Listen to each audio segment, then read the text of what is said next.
Bonjour et bienvenue, voici notre tour d'horizon économique, géopolitique, sanitaire et boursier. Nous sommes le mardi 5 octobre et pour comprendre comment tourne la planète finance, qui s'est arrêtée de tourner hier soir à 20 h, c'est sur la bourse au quotidien et nulle part ailleurs.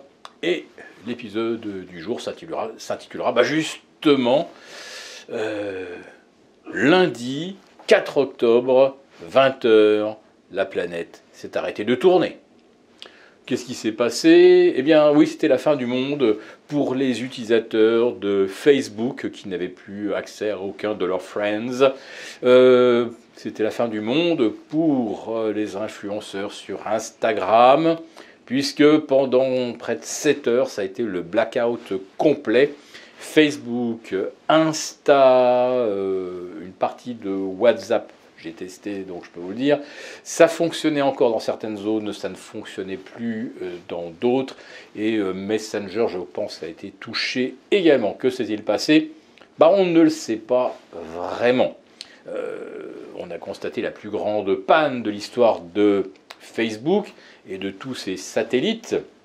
Mais on ne sait pas, ou on ne saura peut-être d'ailleurs jamais, ce qui s'est réellement passé, puisque l'opacité est justement une des spécialités de Facebook. Alors, ce qu'on a cru comprendre hier soir, c'est que les routeurs DNS étaient en panne, c'est-à-dire qu'on ne pouvait plus aller vers les serveurs de Facebook, mais comment sont-ils configurés, où se situent-ils?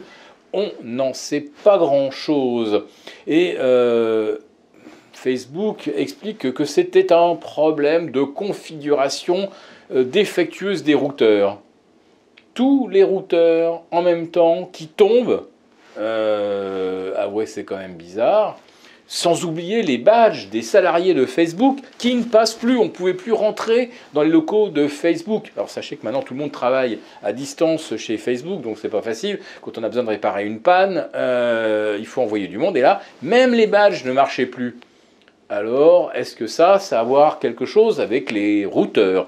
Je ne suis pas suffisamment trapu en informatique, mais j'ai quand même l'impression que Facebook a été peut-être victime d'autre chose qu'une panne de routeur et qu'effectivement ça devient un enjeu de géopolitique d'avouer que Facebook a été ou non victime d'une attaque.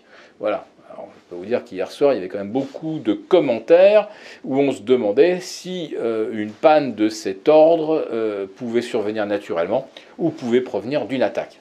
Alors, ce qui a été attaqué aussi, c'est le cours de Facebook qui a perdu 6%. Ça a donc bien plombé le Nasdaq, revenu en dessous des 14 300.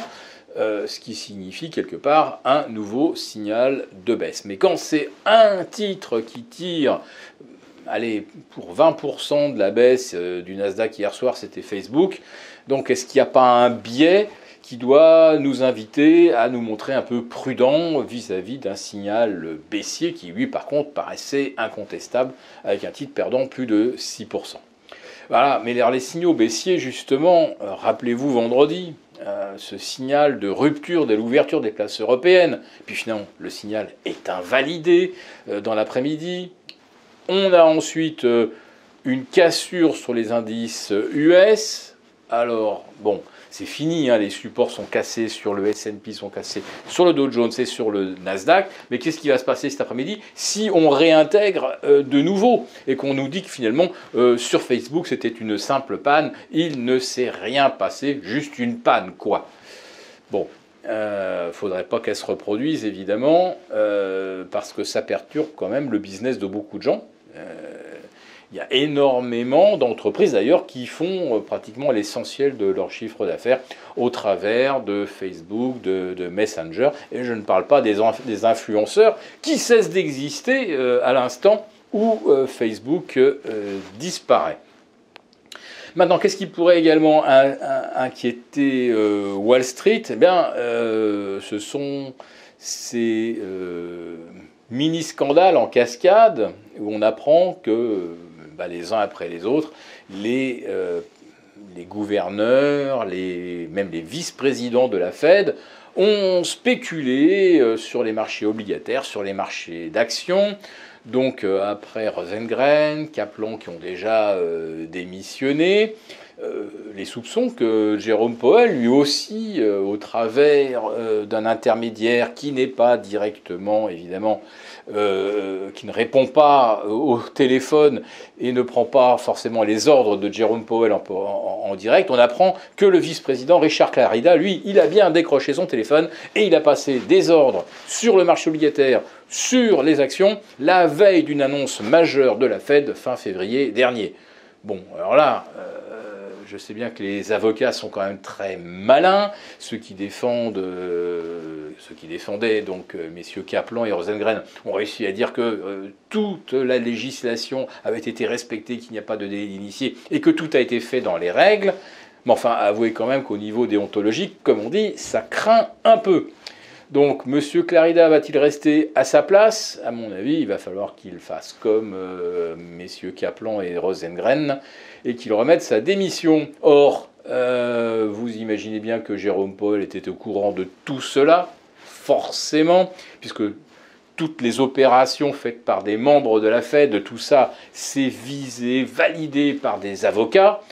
Donc, Jérôme Powell a trouvé, lui, de son côté, qu'il n'y avait rien à redire à faire des opérations la veille d'annonce majeure de la Fed. Donc je ne suis pas sûr que M. Powell puisse prétendre se succéder à lui-même si jamais telle était son intention. Et vous avez la sénatrice Elizabeth Warren qui dit que M. Powell est l'homme le plus dangereux qu'on pouvait mettre à la tête de la Fed. N'empêche que c'est bien grâce à lui que toutes les folies de plans de relance des démocrates ont pu être financées, parce que si la Fed ne faisait pas tourner la planche à billets, eh bien on n'est pas prêt de voir le plan de relance de 1000 milliards en infrastructure ou le budget de 3500 milliards avec son volet social pour 2022. Voilà. Donc je ne sais pas trop à quoi on joue en critiquant M. Powell sur son action à la tête de la Fed. Bref, tout ce qu'on peut penser, c'est que son avenir est quand même compromis et que ça, eh bien, pour Wall Street, ça ouvrirait on va dire, un espace d'incertitude.